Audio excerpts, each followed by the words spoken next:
Chicas y chicos, buenos días. Sean bienvenidos a una clase más de lengua y literatura. En este momento vamos a hacer una breve introducción a la mitología griega. Podemos definir entonces a la mitología como el conjunto de mitos, de relatos mitológicos, de historias de un pueblo o de una cultura.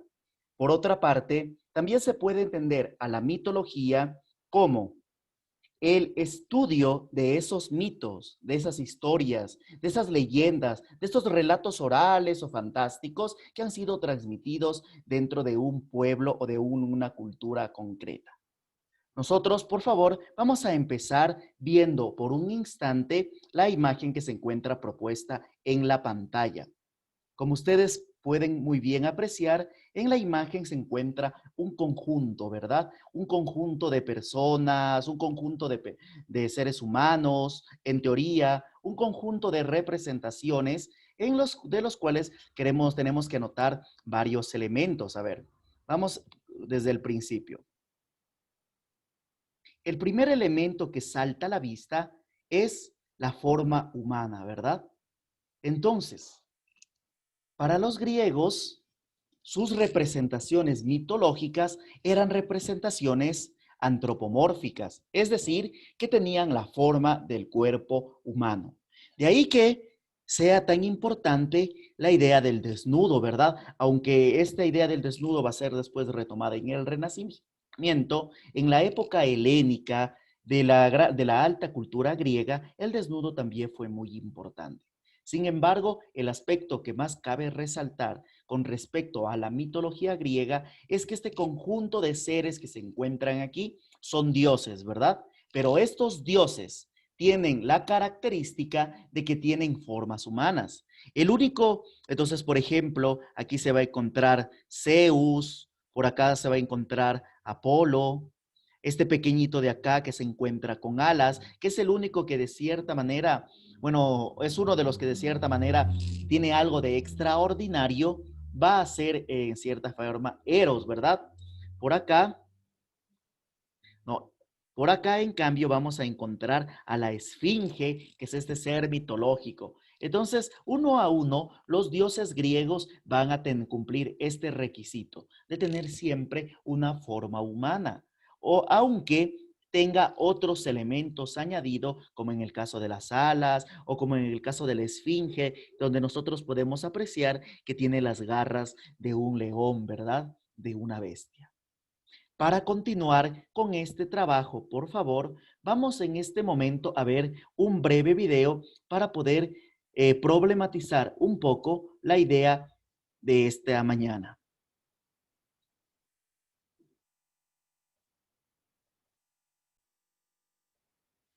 Vamos a escuchar con atención y a observar todo lo que el video nos proponga.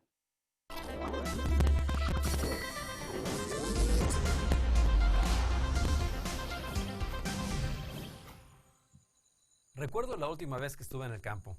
El cielo estaba despejado y la noche me envolvía en su manto. Hacía mucho frío y la bóveda celeste estaba repleta de estrellas. El silencio era interrumpido de vez en cuando por una lechuza oculta entre los árboles. ¡Cuántos astros y qué lejanos se veían! Si las estrellas hablaran, ¿cómo me gustaría escucharlas? Con todo, el susurro de los astros inspiró a los observadores del cielo desde hace miles de años. Agrupándolas en forma de constelaciones, las estrellas reflejaban las aventuras y batallas que sus héroes mitológicos habían librado. Desde entonces, la bóveda celeste está repleta de mitos y leyendas que permanecen hasta hoy. La palabra constelación significa conjunto de estrellas, pero lo cierto es que están juntas solo en nuestra imaginación.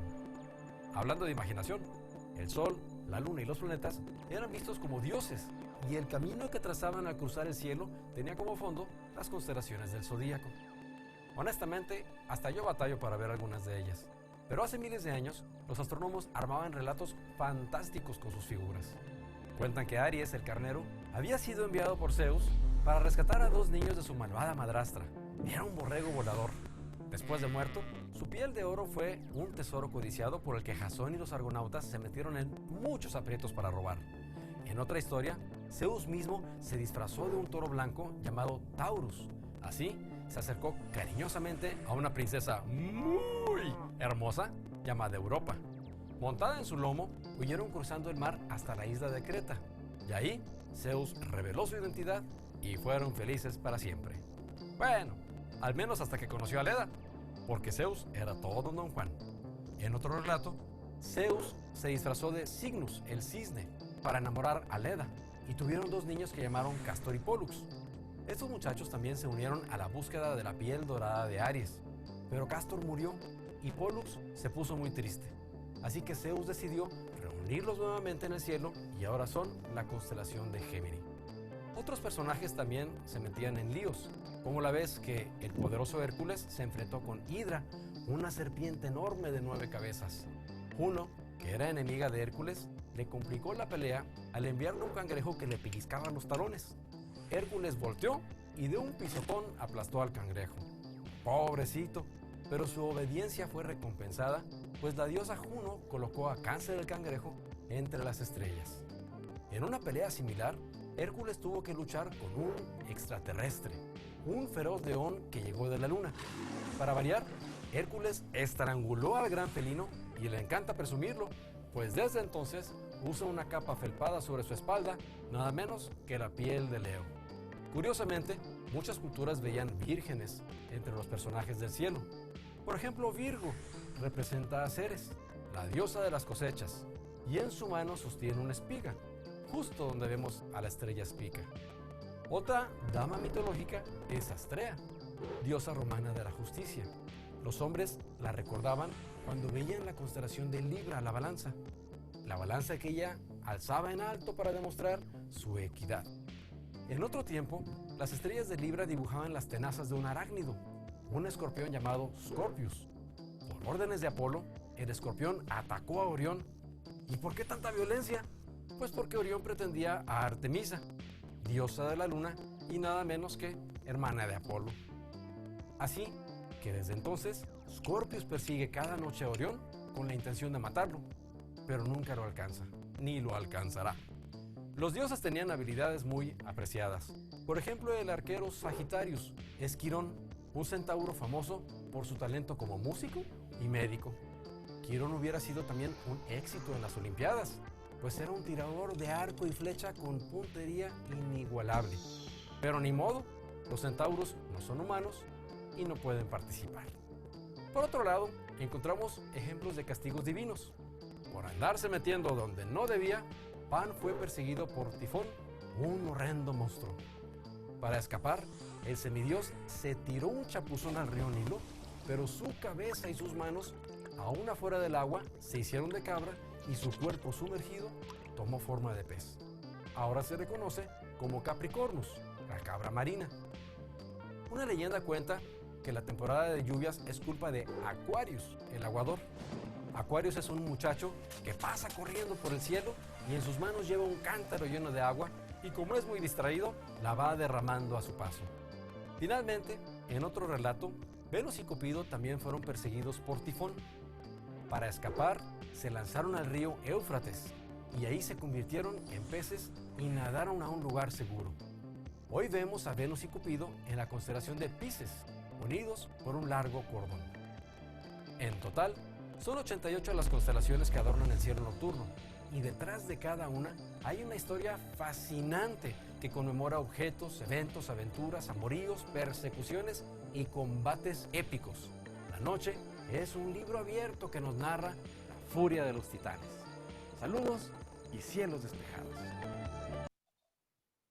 Ok, este ha sido el video sobre el cual vamos a hablar un poco para poder hacer esta introducción a la mitología griega. Por favor, pasemos a la siguiente diapositiva. De nuevo, nosotros vamos a poder ver aquí a otra representación de los dioses, ¿verdad? Pero esta va a ser una representación un poco más moderna. De ahí que, por ejemplo, Pero de ahí que, por ejemplo, se encuentren otro tipo de figuras, especialmente se encuentra esta idea de estas personas, de estos seres humanos que siempre están aquí observando e envidiando a los dioses, aunque también se encuentran estos niños, ¿verdad? Algo que no se encontraba en la anterior representación. ¿Por qué esta representación ha cambiado? Porque han pasado los siglos, ¿verdad? Y cada época va leyendo e interpretando los mitos de maneras distintas. Entonces, la pregunta planteada es, ¿cuál es la relación entre las estrellas y los mitos? Nosotros, para poder responder a esta pregunta en relación al video que hemos observado, tenemos que pensar e imaginar al ser humano, al sapiens, que recién acaba de salir de las cavernas.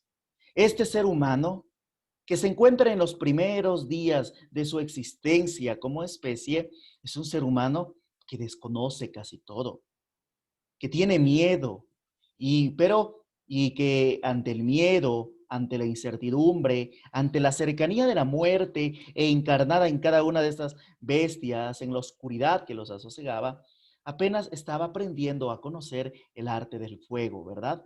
Y como no conocía todavía la agricultura, era un ser humano nómada, ¿verdad? Que se iba desplazando de un lugar a otro. Entonces, este ser humano que vivía viajando constantemente en busca de alimento, en busca de mejores condiciones para la vida, escapando tal vez alguna de estas fieras del bosque o de la selva o del desierto, tuvo que buscar puntos de referencia. Y el principal punto de referencia que encontró se los dio la noche, las estrellas. Entonces, las estrellas le sirvieron para guiarse. Sin embargo, ¿cómo podían enseñar el conocimiento de las estrellas a sus siguientes hijos, a las siguientes generaciones? Para poder explicar las estrellas y el sentido de las estrellas, para poder orientarse, ellos entonces inventan relatos, ¿verdad? Y van a decir, mira, este conjunto de estrellas acá, ¿ves? Se parece a la forma de algo, ¿verdad?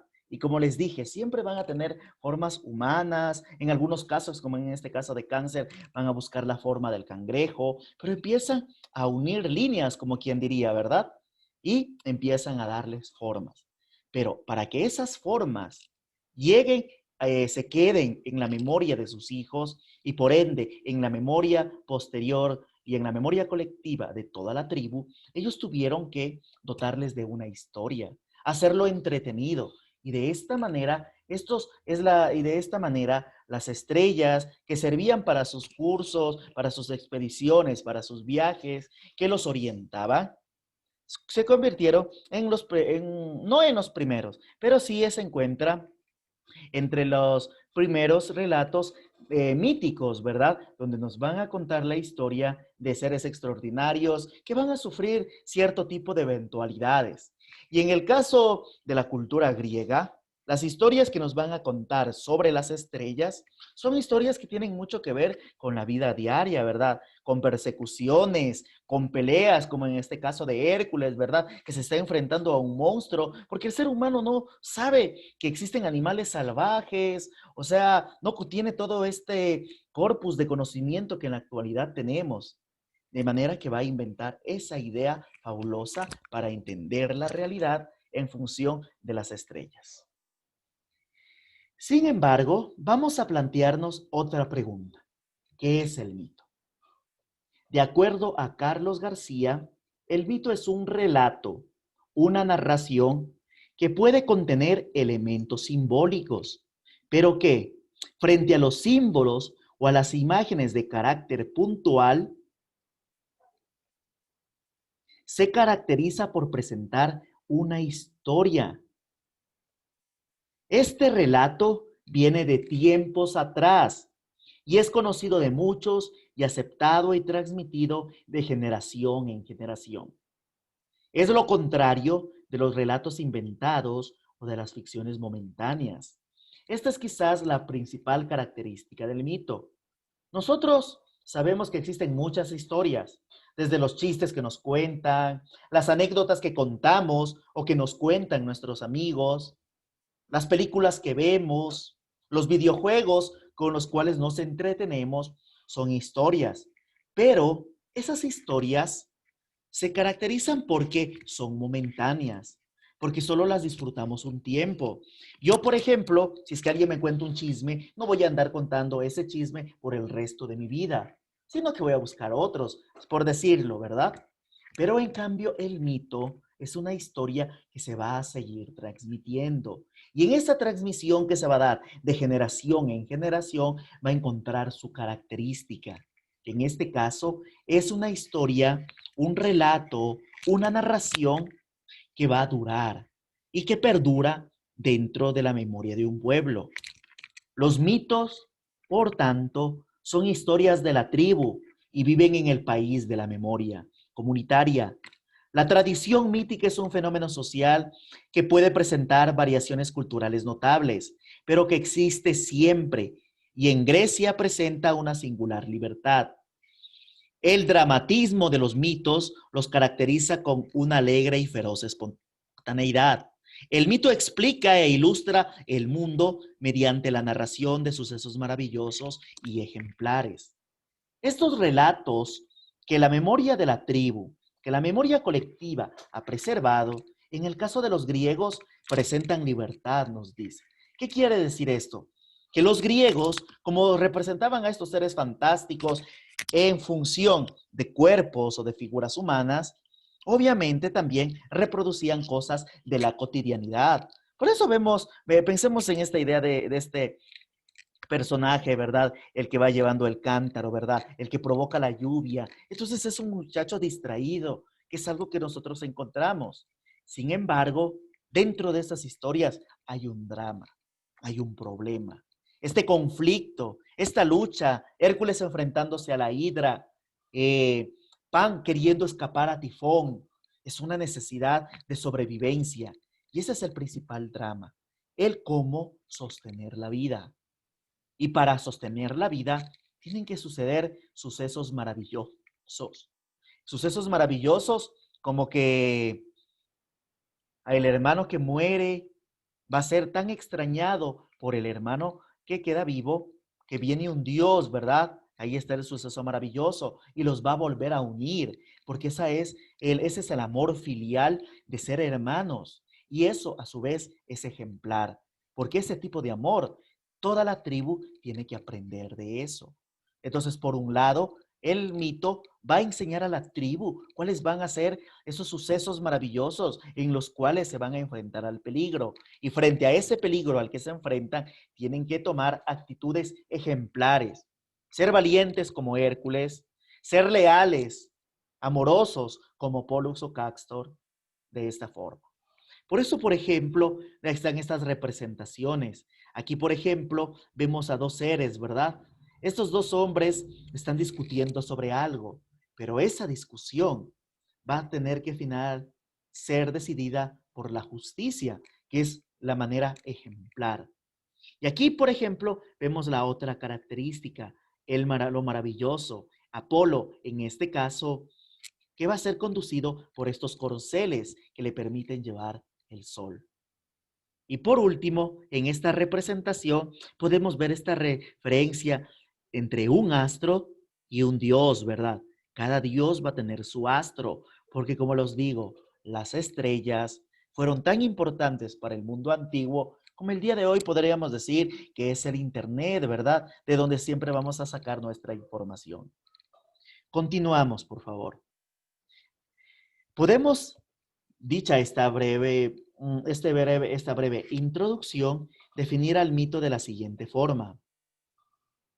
Primero, entender que el mito es un relato sobre los orígenes, porque hay muchos tipos de historias, ¿verdad?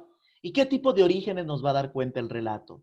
Nos va a dar cuenta sobre los orígenes del mundo. Pensemos en el poeta Hesíodo, quien él va a recopilar todos los mitos que los griegos se habían venido contando durante siglos en un libro titulado El trabajo y los días. O pensemos en la tradición cristiana, en cambio, este relato de los orígenes se encuentra en la Biblia. Por otra parte, nos cuenta también el origen de los dioses. El propio Hesiodo va a volver a recopilar estos mitos y nos va a dar cuenta en un libro que después pasa a la posteridad llamado como la Teogonía. Teo, en este caso, significa Dios, mientras que gonía va a significar origen. Gonos, origen de los dioses en este caso. Por último, los relatos que nos van a contar otro tipo de mitos en este caso son los orígenes del ser humano. Y dentro de los orígenes del ser humano, nosotros vamos a encontrar gran variedad de mitos, ¿verdad? Por ejemplo, van a estar desde los mitos que van a ser, que son incluso hasta, que fueron recopilados incluso mucho antes de lo que le hiciera Hesiodo por Homero y en los poemas homéricos o en todos estos o en todos los himnos homéricos, que no son tan discutidos como la Ilíada o la Odisea. Pero si pensamos en mitos fundamentales para el ser humano, nosotros podemos encontrar el mito de Prometeo o también el mito de, en este caso, de Pandora, ¿verdad? Cuando la mujer es creada, es creada por orden de Zeus para vengarse de la afrenta cometida en este caso por Prometeo, que entregó el fuego a los seres humanos. Entonces, chicos, un mito nos va a contar los orígenes del mundo, los orígenes de los dioses o los orígenes del ser humano. Para hacer una última comparación, pensemos en la religión, en la judeocristiana. Para la cultura judeocristiana, el relato del origen del mundo se va a encontrar en la Biblia, concretamente en el Génesis. El origen de los dioses, en cambio, obviamente no se encuentra al inicio, pero va a haber algo muy similar a este origen de los dioses en los 4 libros del Evangelio, en el Nuevo Testamento. Y en cambio, el origen del ser humano como tal va a ser contado también en el Génesis, ¿verdad? Esos son los mitos, chicos, relatos de los orígenes. Los mitos, por otra parte, se van a caracterizar por que han sido transmitidos, como ustedes pudieron escuchar hace un momento, de generación en generación. Esa forma de transmisión se denomina tradición oral. Mi padre me cuenta a mí la historia de las estrellas, yo se lo cuento a mi hijo se lo contará a su nieto. Y de esta manera, toda nuestra familia lo escuchará. Y si mi familia tiene poder, impondré mis mitos, mis historias a los otros. Y de esta manera nacen los mitos de la comunidad.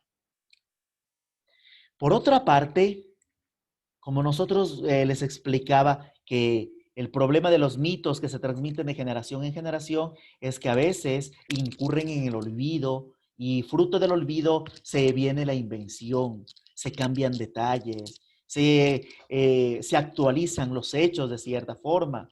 Entonces aparece la escritura y con la invención de la escritura, que es quizá la tecnología más importante que ha creado el ser humano hasta la fecha, los mitos van a tener un mejor soporte. Ahí está la Ilíada o la Odisea, los libros de Hesiodo, ¿verdad? O todos los libros posteriores que nos van a contar los mitos y que no son propios de los griegos, aunque los griegos lo que hicieron fue sistematizar su sistema de escritura en un alfabeto que ellos habían tomado de Fenicia, ¿verdad? Para eso también hay un mito, el mito de la escritura, que es el mito del rapto de Europa por Zeus, ¿verdad? Porque cuando Zeus rapta desde Tiro a la doncella Europa bajo esta forma de toro, lo que Europa trae consigo de Tiro, que se encuentra ubicada en Fenicia, es la escritura. Entonces, por eso llega justamente a Creta, que para muchos es el punto de inicio de la posterior cultura griega, tal cual nosotros sabemos de ella en la actualidad. Entonces, el mito, al ser transmitido por estas dos formas, va a pertenecer al tiempo de los orígenes.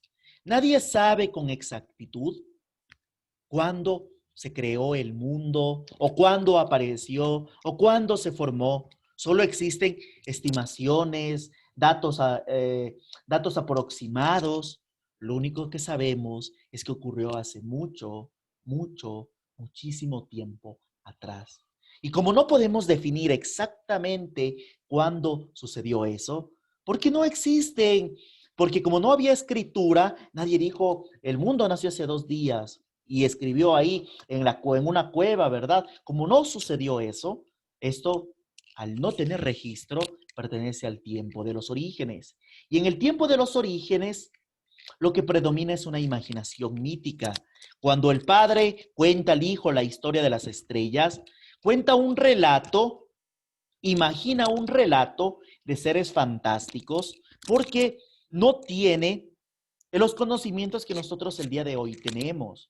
Frente al asombro que les producía las estrellas, ellos decidieron pensar que una fuerza sobrenatural, dioses en este caso, es la que se encuentra detrás de ella. De ahí que la imaginación mítica haya creado símbolos. La estrella deja de ser la estrella, la constelación deja de ser la constelación, que ellos ni siquiera sabían que era una constelación, ¿verdad? Solo sabían que eran un conjunto, que tenían una semejanza, para convertirse en el símbolo de ¿qué? De un dios, en el símbolo de una historia. Pensemos en un volcán, y ese volcán tal vez siempre se encuentra así, a punto de erupcionar y constantemente está echando lava, ceniza afuera, pero no viene esa gran explosión final, ¿verdad? Entonces, yo que tengo miedo de morir por eso, yo frente a una pregunta que me hiciera mi hijo, le dijera, no le diría tal vez por vergüenza, no le diría que no sé, ¿verdad?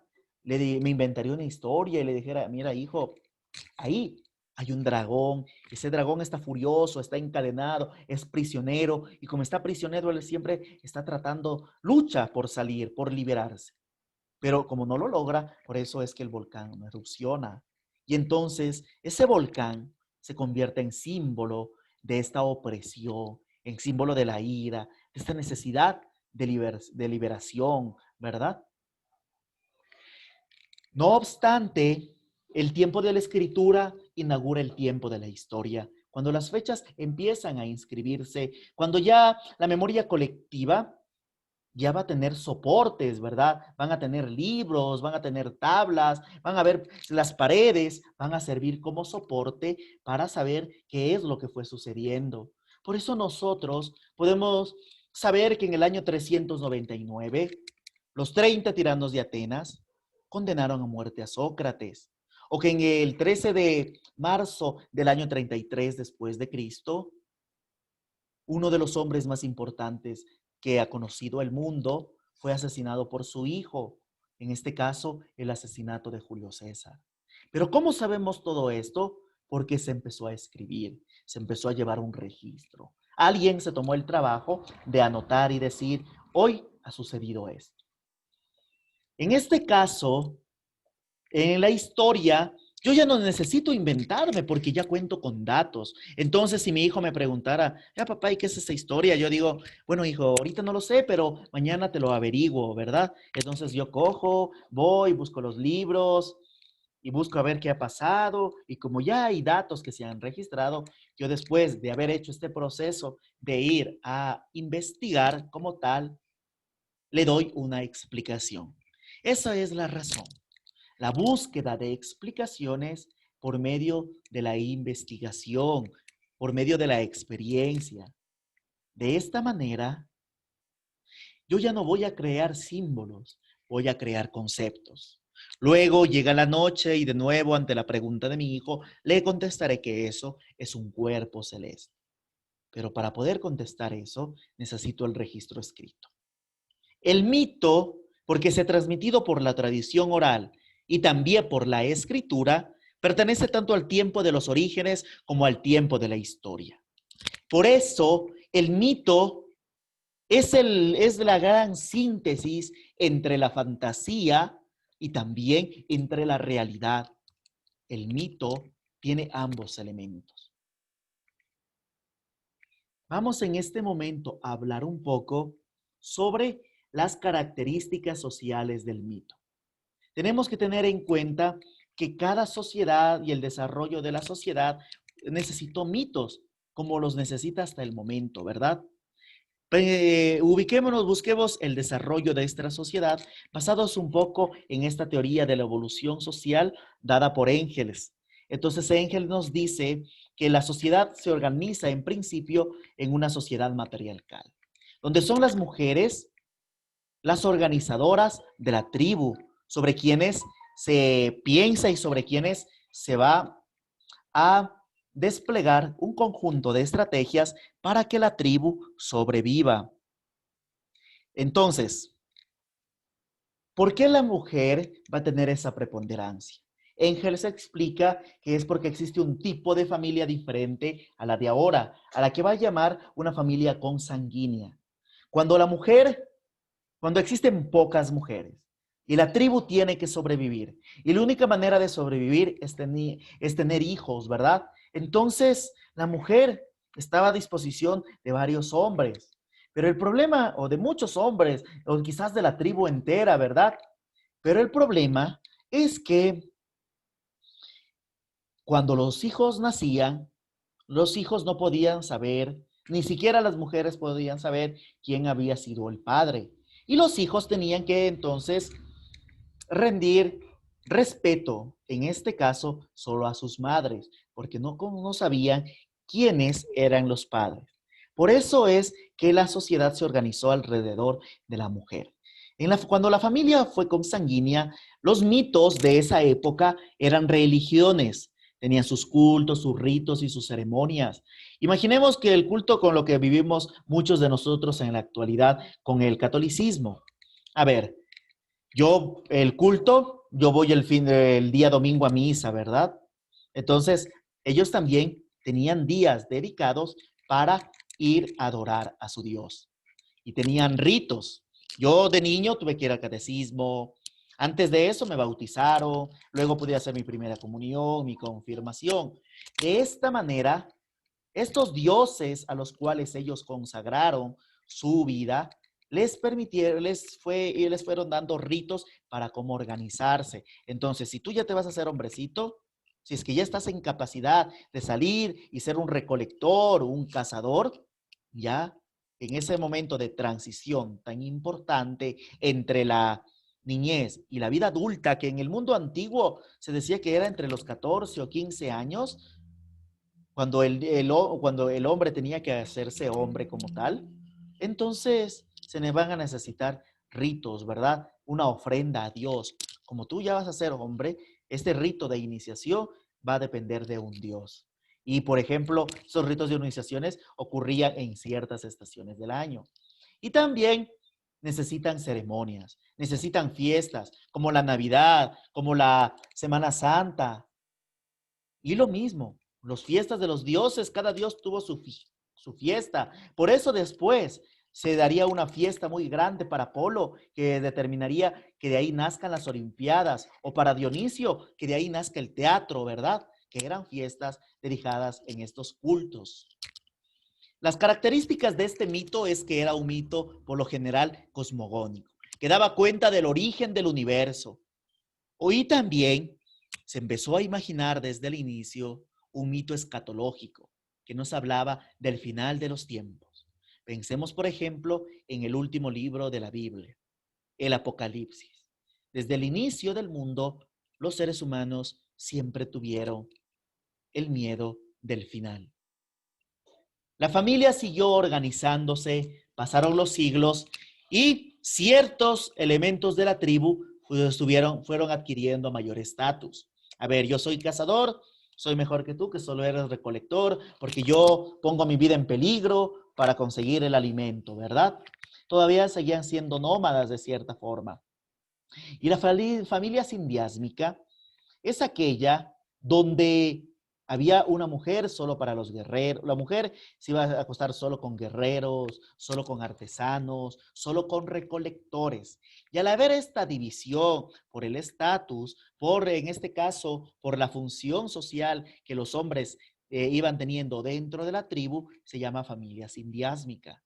Pero la función del mito va a ser la misma, va a tener los mismos cultos, los mismos ritos, con la variación de que ahora las características del mito van a ser que se creen los mitos teogónicos, los que nos cuentan cómo aparecen los dioses como tal, ¿verdad? Entonces va a aparecer un dios de la cacería para los cazadores, un dios de los artesanos para los artesanos, ¿verdad? Pasan los siglos y el ser humano conoce la agricultura y cuando conoce la agricultura ya va a tener entonces la necesidad de, o sea, ya no tiene la necesidad de viajar o de guerrear, ¿verdad? Aunque la guerra siempre va a estar ahí como una amenaza. Entonces, cuando ya se vuelven sedentarios, la familia va a cambiar. Y aparece en principio la familia poligámica. Yo que soy el mejor cazador, me merezco más, ¿verdad? Y como ya no tengo que estar cazando, entonces me quedo en casa, ¿verdad? Entonces, o solo salgo a cazar en ciertas temporadas, pero luego regreso a mi casa. Entonces, yo me merezco más mujeres. Yo me merezco, yo que soy el mejor cazador, necesito tener más hijos para que la tribu se beneficie de mis hijos, que tenga los mejores cazadores frente a la otra tribu. La familia poligámica. Un hombre que tenía a su disposición muchas mujeres.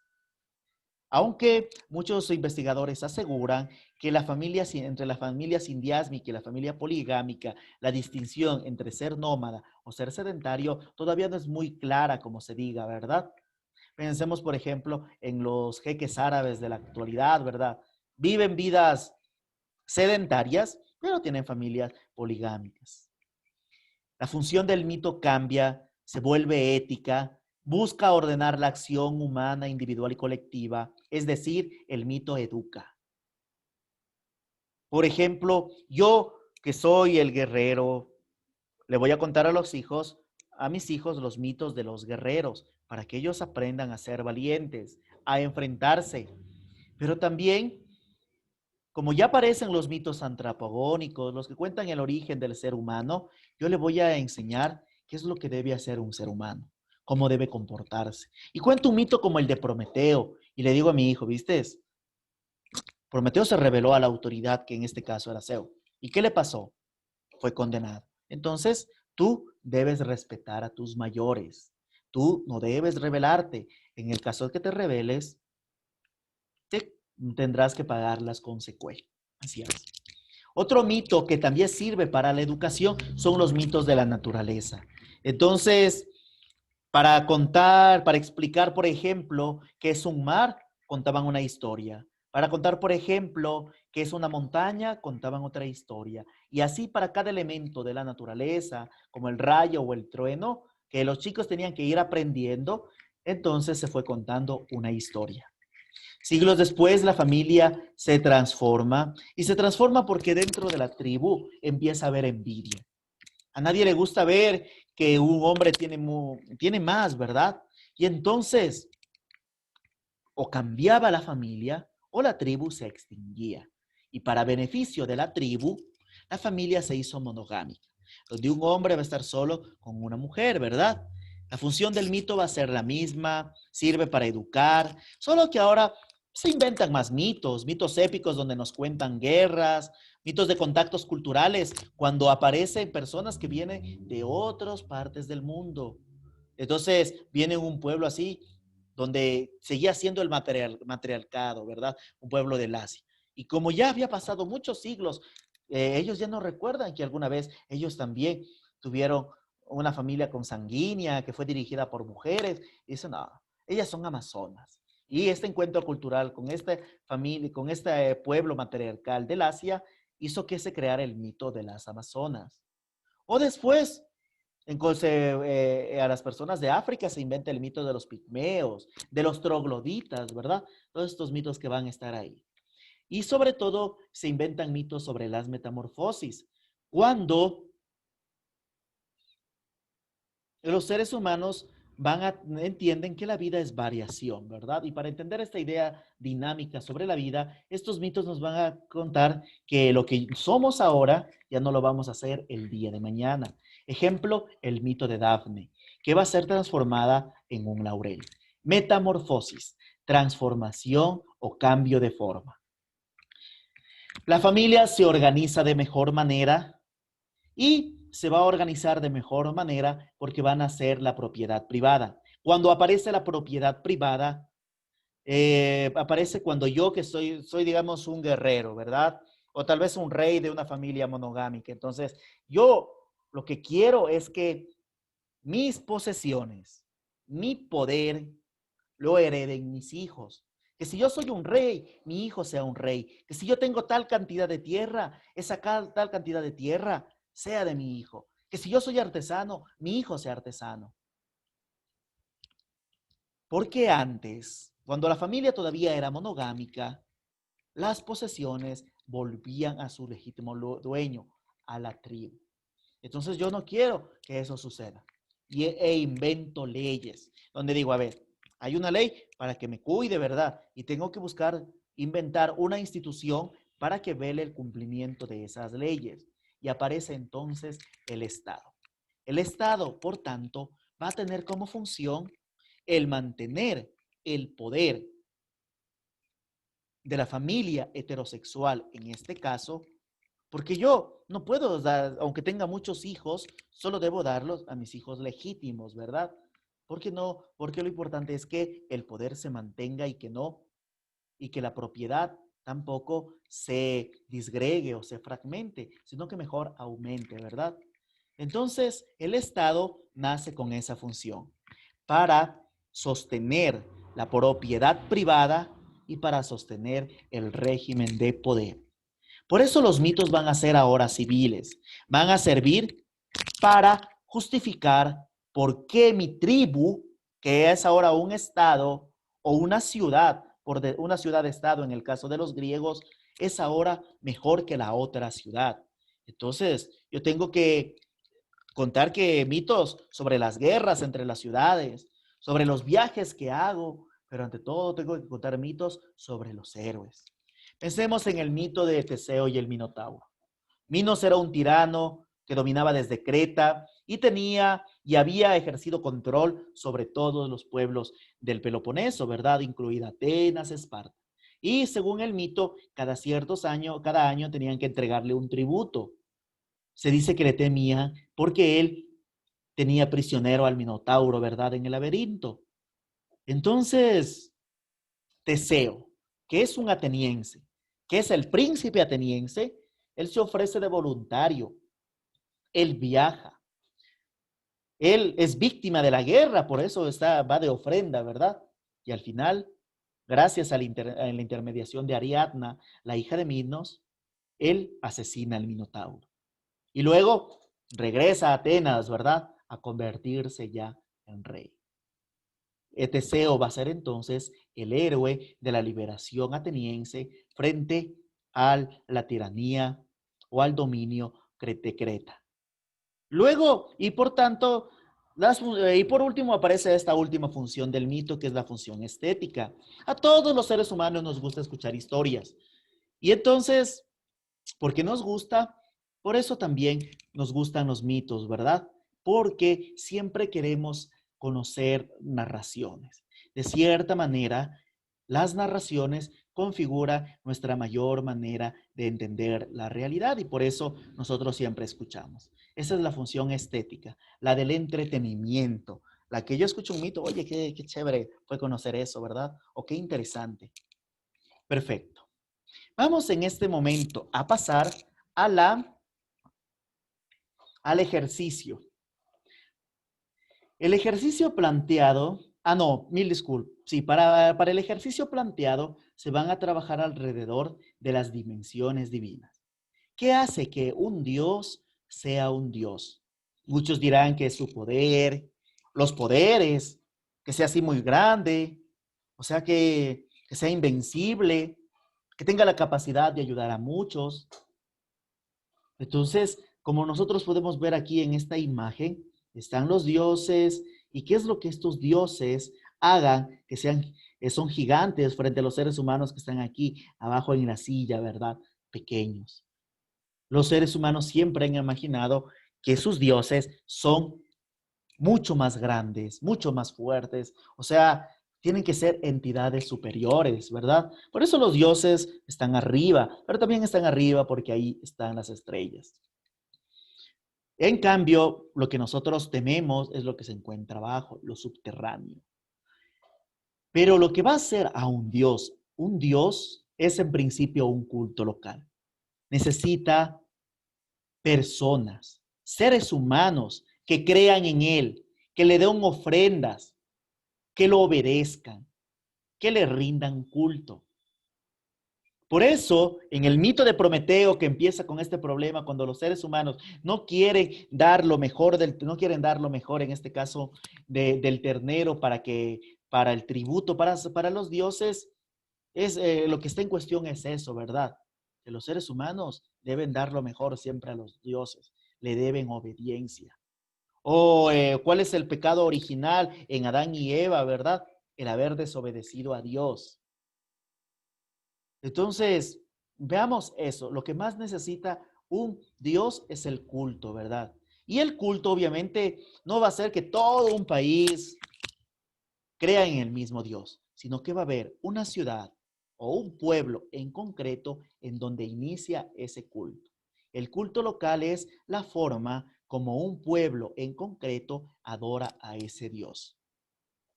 Luego, un Dios necesita un nombre divino. Necesita ser el Dios de algo. Zeus, el Dios de dioses. Atenea, la diosa de la sabiduría y de la estrategia. Ares, el Dios de la guerra, ¿verdad? Y entonces ese va a ser el nombre divino. Incluso el, el, la religión hebrea va a tener su Dios, ¿verdad? Es Yahvé. Soy el que soy, le dice desde la zarza ardiente a Moisés. Y en otro momento, él dirá, soy el alfa y el omega, el principio y el fin. Todos los dioses que conoce la cultura humana, y especialmente los dioses griegos, son los dioses de algo y tienen un nombre. Y porque los nombres son sagrados, por eso en muchas culturas los nombres de los dioses no pueden decirse, porque es algo que no está en posibilidad de los humanos el poder pronunciarlos, ¿verdad? Entonces están prohibidos. Luego, lo que necesita un dios es una historia que se vaya transmitiendo, ¿verdad? Para que las personas de la tribu sigan creyendo en él. Hay una película que se llama Hancock, interpretada por Will Smith, ¿verdad? Entonces aparece esta especie de superhéroe que tiene así mucha fuerza, ¿verdad? Es indestructible, pero que es un alcohólico, ¿verdad? Alguien que no encuentra su sentido a la vida. Sabe que es único, o sea, se siente raro, se siente excluido, sufre porque no sabe quién es. Él entonces ha perdido la memoria. Va después a necesitar que otra de su especie, en este caso, o otra diosa, se revele ante él y le diga y le revele también su identidad. Y ella en ese momento le va a decir, en un momento nos llamaron dioses. Entonces, lo que vemos en esa película es que un Dios que no tiene un mito, que no tiene una narración, un relato que le dé sentido a su existencia, es cualquier cosa menos un Dios. Por eso la crisis de Hancock, su alcoholismo. Se necesita, y por eso las dimensiones de un Dios, en este caso sus mitos, muchas veces derivan en libros sagrados, como el Corán para los islámicos, como la Torá y la Santa Cábala para los judíos, o la Biblia para el cristianismo. Y la última necesidad de un Dios es una iconografía. Necesita una representación. Los griegos estuvieron constantemente representando a sus dioses y los representaban en tapices, en cerámicas, en la escultura, los representaban por medio de descripciones en los propios relatos, en las vasijas, ¿verdad? Y eso es algo común a todas las religiones, aunque depende también la religión, depende de la religión o del culto lo que se puede representar. Por ejemplo, Yahvé, por ejemplo, el Dios cristiano. Dios, que es su nombre, ¿verdad? Nadie sabe cómo es porque nadie lo ha representado, está prohibido representarlo, pero se puede representar a Cristo, a sus santos. Por eso en las iglesias, cuando uno entra, va a encontrar ahí muchos santos, Van a encontrar también ahí estos mosaicos que nos cuentan la vida de los santos, o también estos cuadros del Via Crucis de Cristo en sus estaciones antes de llegar al Gólgota de la crucifixión. 4 elementos que necesita un Dios para ser un Dios. Por favor, vamos a pasar al ejercicio. Ejercicio 1. Escoja uno de los dioses de la siguiente lista: Zeus, Hera, Poseidón, Artemisa, Hermes, Afrodita, Atenea, Apolo, Ares, Hefesto, Demeter y Dionisio. Escojan uno, por favor.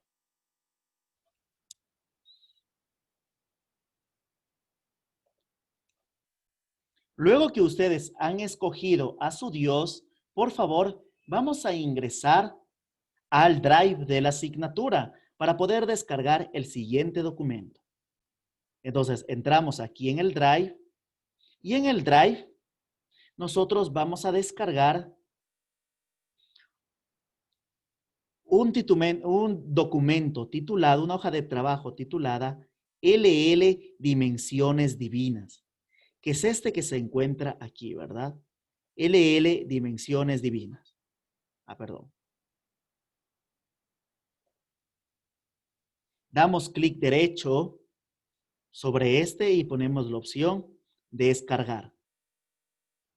Esperamos a que el documento se descargue. En este caso ya ha terminado de descargarse y luego subimos y entramos a la biblioteca personal de nuestra asignatura y vamos a descargar el un libro de García, Introducción a la mitología griega, este libro de aquí, y lo vamos a descargar. Hacemos clic derecho sobre el libro y ponemos aquí descargar.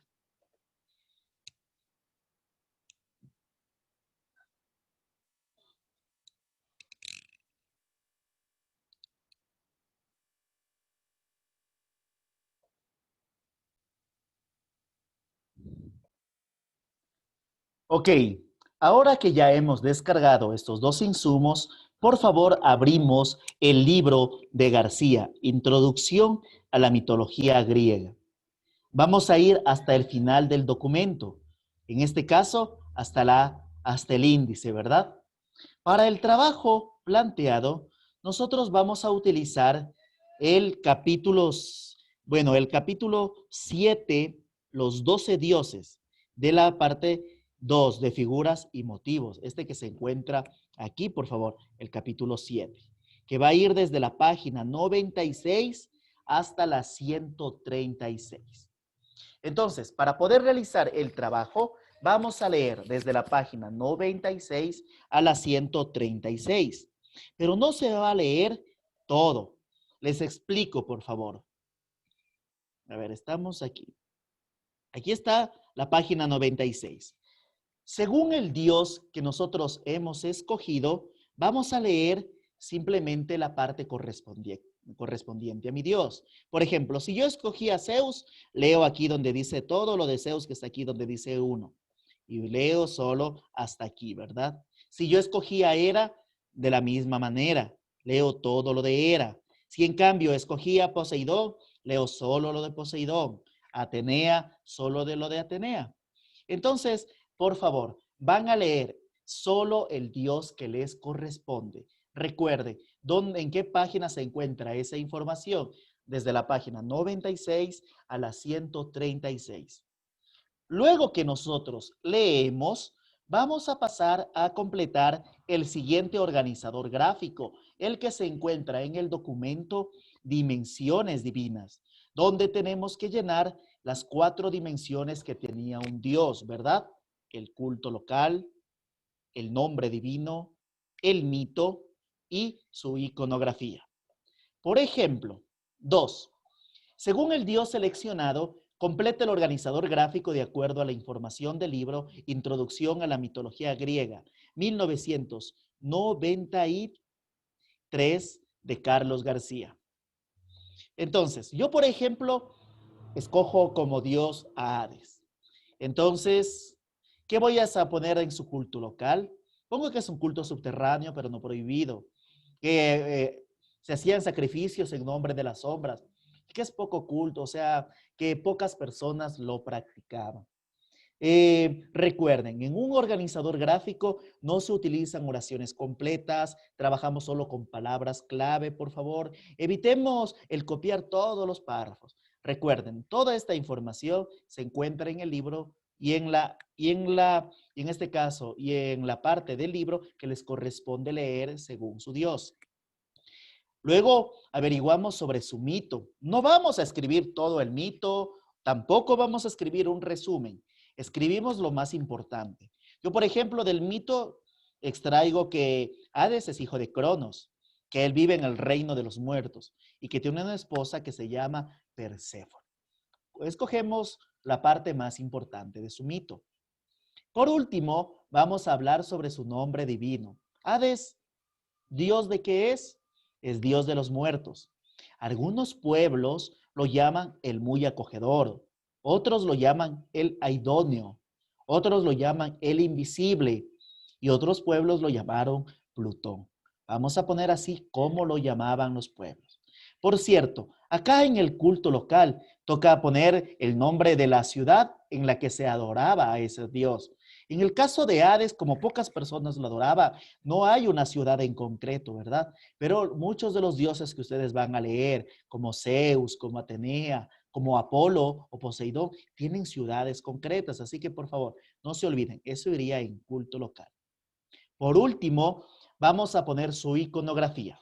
Ponemos en este caso dos representaciones. La primera es una representación de la antigüedad. ¿Cómo se lo representó antes?